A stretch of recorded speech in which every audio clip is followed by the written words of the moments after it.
Hola, ¿qué tal? Sean bienvenidos a esta presentación acerca de un tema interesantísimo que tiene por título la fermentación. Somos alumnos de la Universidad Nacional del Callao, de la Facultad de Ingeniería Ambiental y de Recursos Naturales. El nombre de la asignatura es Microbiología General, que está a cargo del profesor Dante Espinosa Morrivero. Para esta presentación pasaremos a hablar primero de la fermentación alcohólica y después de la fermentación láctica. Bueno, para entender este tema de fermentación es necesario regresar a lo que es la respiración celular, que se divide en dos fases: la fase 1, glucólisis, y la fase 2, ciclo de Krebs, pero nos enfocaremos en la glucólisis. Como un resumen, se va a recordar que la glucólisis se lleva a cabo en el citoplasma, en condiciones anaeróbicas, e inicia con la sustancia de la glucosa, y después de 10 reacciones enzimáticas se va a obtener 2 piruvatos, 2 ATP y 2 NADH. De estos productos finales se va a tomar las 2 moléculas de piruvatos, cuando estas 2 moléculas de piruvato no tienen oxígeno, y va a comenzar un proceso de fermentación que puede ser fermentación láctica o fermentación alcohólica. Se llama fermentación a un proceso de oxidación incompleta que no requiere oxígeno para tener lugar. Este proceso fue descubierto por el químico francés Louis Pasteur, quien lo calificó como la vida sin aire, ya que puede ser llevado a cabo en ausencia de oxígeno por microorganismos como las bacterias, levaduras o algunos metazoos o protistas. En este proceso, entonces, no intervienen ni las mitocondrias ni las estructuras vinculadas al proceso de respiración celular. Entonces, tenemos a la molécula de glucosa que va a pasar por la glucólisis, donde uno de sus productos finales son 2 moléculas de piruvato. Estas 2 moléculas van a tomar caminos diferentes, ya sea la fermentación láctica o la fermentación alcohólica.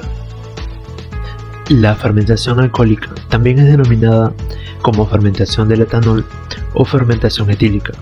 Es un proceso anaeróbico realizado por las levaduras, mohos o alguna clase de bacteria que producen cambios químicos en las sustancias orgánicas. Así que se va a iniciar con el proceso de fermentación alcohólica para obtener etanol a partir del piruvato. Se van a llevar a cabo 2 pasos. En el paso 1 se libera un grupo de carboxilo del piruvato.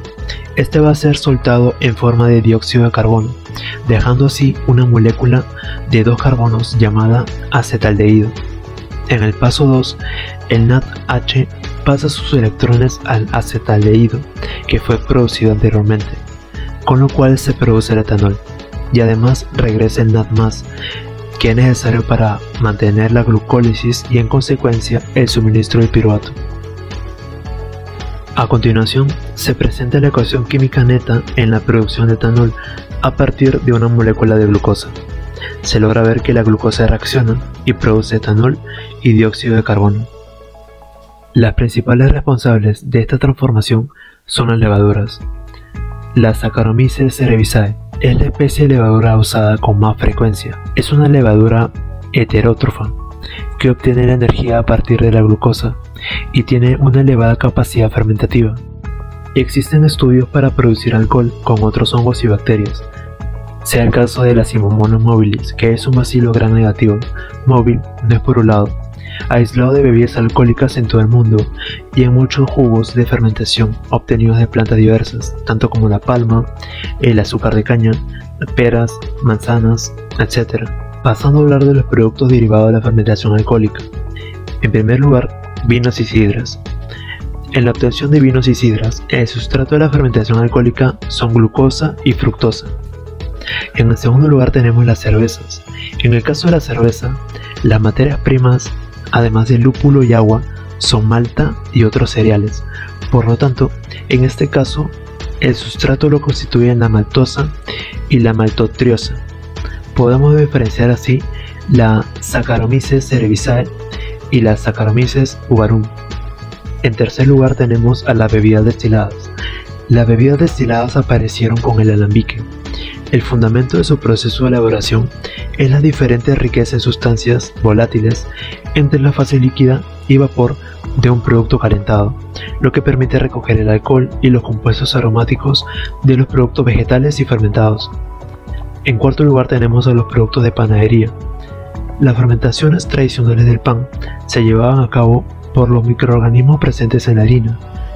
Este sistema fermentativo está compuesto por levaduras y un complejo de bacterias principalmente lácticas. La fermentación de la cerveza consta de 4 fases. La fase 1 es el lag. Cuando incorporamos la levadura al mosto, esta necesita un tiempo de aclimatación. Esta fase no es visual, pero necesaria para que las células de la levadura absorban oxígeno, vitaminas, minerales y aminoácidos que están presentes en el mosto. Las cervezas de todo grano tienen suficientes vitaminas para la levadura, pero otras bebidas como el sake necesitan la adición de nutrientes. La fase 2 es llamada la fase de crecimiento. En esta fase el crecimiento de la levadura es exponencial. Veremos en la superficie espuma. La levadura consume los azúcares de más simples a menos, concretamente en este orden: primero la glucosa, la fructosa y finalmente la sacarosa. La composición normal de azúcares en un mosto es de 14% glucosa y 59% maltosa, por lo que la maltosa es el azúcar responsable en dar los diferentes aromas y sabores. En la fase 3, que es llamada la fase de fermentación o la fase estacionaria, esta es la fase en la que ya no pueden crecer más levaduras de las existentes, por lo que la actividad decae, pero coge una velocidad constante. Este límite es consecuencia al agotamiento de los nutrientes y a la acumulación de metabolitos. Y finalmente está la fase 4, que es conocida como la fase de sedimentación. La fermentación habrá finalizado una vez que no haya más burbujas. En esta fase, la levadura ha producido prácticamente todos los sabores y aromas. Se han producido la mayor parte de los esteres, azúcares y alcoholes fusibles. La espuma empieza a desaparecer y la levadura empieza a flocular.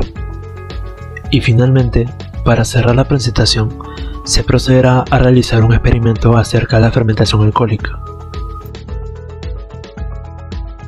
Después de haber visto la parte teórica, pues vamos a proceder a ver la parte experimental de cómo se da la fermentación alcohólica. Para ello tenemos que recordar que la glucosa pasa por un proceso de glucólisis para que posteriormente se transforme en piruvato, donde el piruvato tendrá 2 caminos, una con presencia de oxígeno y la otra sin presencia de oxígeno.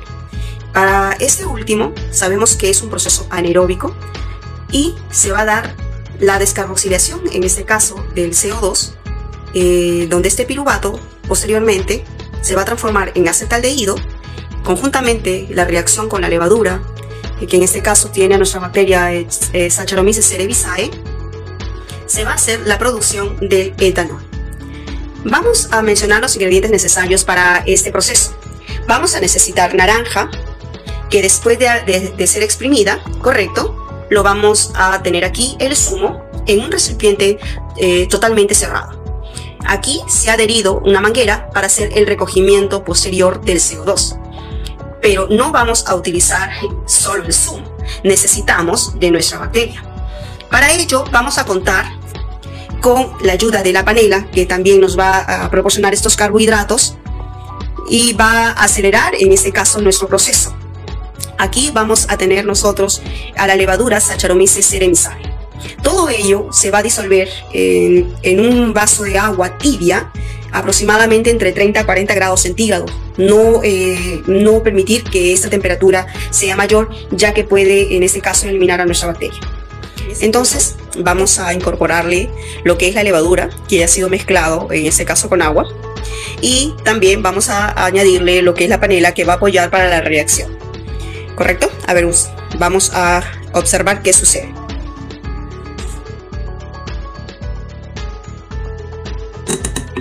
Correcto. Y ahora lo vamos a remover totalmente para poder homogenizar. Una vez que ya está homogenizado, vamos a pasar a cerrarlo completamente, agregarle o colocarle la manguera y recoger, porque este es un proceso que dura aproximadamente entre 3 a 4 días. Entonces vamos a ver que cada día se va a ir formando dentro del agua burbujas, que es la presencia prácticamente del CO2, ¿no? Y cuando este deje ya de burbujear, entonces estaríamos indicando de que el proceso habría culminado. Estamos ya a poco tiempo de haber hecho el mosto, y ya se puede observar en este caso las burbujas, que es prácticamente el CO2 que estamos recogiéndolo sobre el agua. Vamos a pedir a la cámara para que se pueda acercar y podamos observar de esa manera el recogimiento del CO2.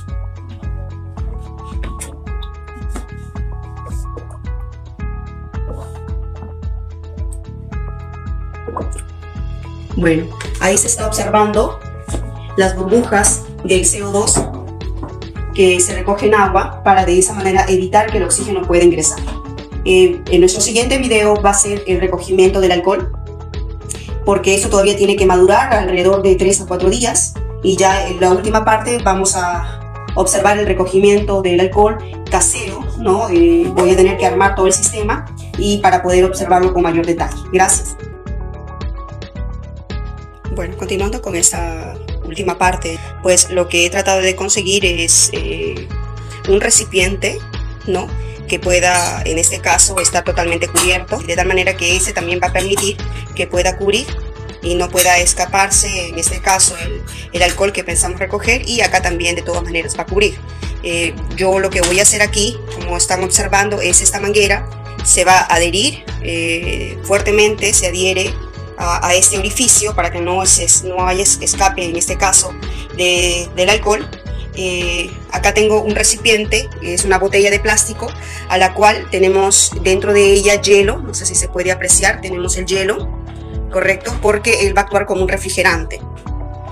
Ya tenemos en este caso nuestro zumo que ya ha sido colado, ¿sí? Y voy a vertirlo a este recipiente. Vamos a calentarlo aproximadamente entre 70 grados a 80, ya que esa es la temperatura de ebullición del alcohol, y como la temperatura de ebullición del agua es en este caso mayor, pues quien va a ebullir primero va a ser el alcohol, que lo vamos a recoger en este sistema. Este es un refrigerante. ¿Para qué nos va a servir el refrigerante? Como nosotros vamos a tener prácticamente el vapor del alcohol, ¿no?, porque va a estar volatilizado, y con este refrigerante lo que vamos a hacer es cambiar al estado líquido para que por el otro orificio de la manguera, en este caso, pueda salir el alcohol. Bueno, esta es una de las partes en la cual me trae demasiada satisfacción saber que lo estoy logrando. Aquí, como pueden apreciar, está saliendo el alcohol, y eso lo vamos a comprobar ahora cuando trate de encender el líquido, y si es que obviamente prende, es porque definitivamente el experimento se ha realizado. Aquí lo podemos apreciar. Wow, qué hermoso. Bueno, esta es la parte en la cual ya termino de comprobar si es que realmente lo es. No lo puedo creer, sí lo es. Pueden ver la llama azul. Se comprueba de que sí es alcohol.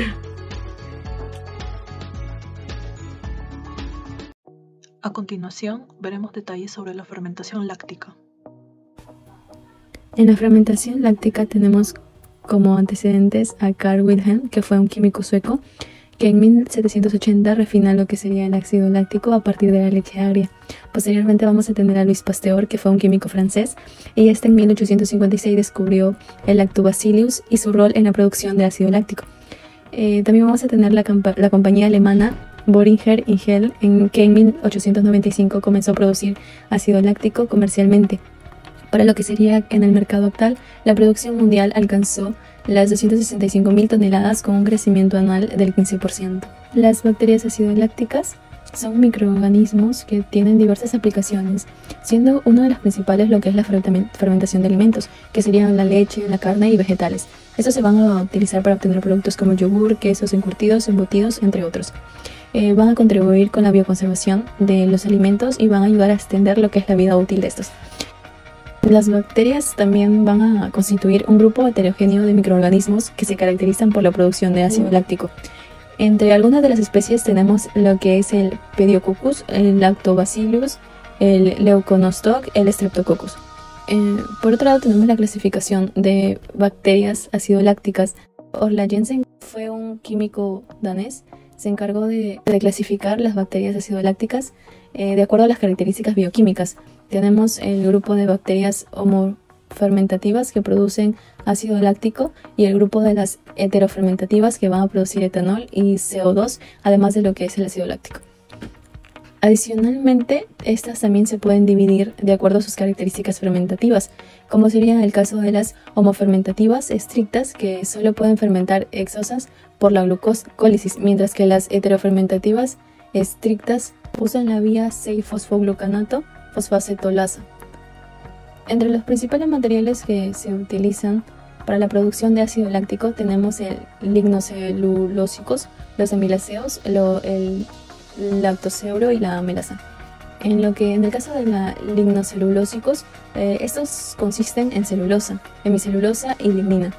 La primera va a ser una cadena lineal de beta-glucanos, la segunda es una heteropolisacárido que al hidrolizarlo incluye una silosa, glucosa, manosa, ribosa, galactosa, entre otros azúcares, y va a depender del origen. En los aminoláceos, los materiales aminoláceos utilizados van a incluir el sorgo a 4% de almidón, la papa de trigo 54% de almidón, el maíz, la yuca, la papa y también el arroz y la cebada. El lactoseuro es uno de los principales subproductos de la industria láctica, que va a contener aproximadamente 4% de lactosa y 0,8 de proteínas, de 0,5 de grasas, 0,5 de materiales, vitaminas y también 0,05 de ácido láctico. En la ruta metabólica de la producción de lactato por vía homofermentativa, comienza con una glucosa 6-fosfato que va a generar una ganancia neta de 2 ATP y después se obtiene como productos 2 lactatos por molécula de glucosa fermentativa. En el caso de la ruta metabólica de la producción de lactato por vía heterofermentativa, comienza con una glucosa obteniendo una ganancia neta de 1 ADP más un lactato de metanol más un dióxido de carbono de la molécula de glucosa que está fermentada. El metabolismo de la lactosa en bacteria, en el caso de lo que es la homofermentativa, solo producen ácido láctico de la glucosa, que va a ser un mol de azúcar en 2 de ácido láctico. Usa lo que son las hexosas siguiendo la vía de Ender-Medjerov. Hay también homofermentativas obligadas y facultativas con glucosa 6-fosfato deshidrogenasa, y estas van a seguir la vía de la pentosa. La vía que utiliza va a depender también de las condiciones del cultivo. Las heterofermentativas producen siempre, además de ácido láctico, otros productos finales o catabólicos, y siempre se encuentra el dióxido de carbono.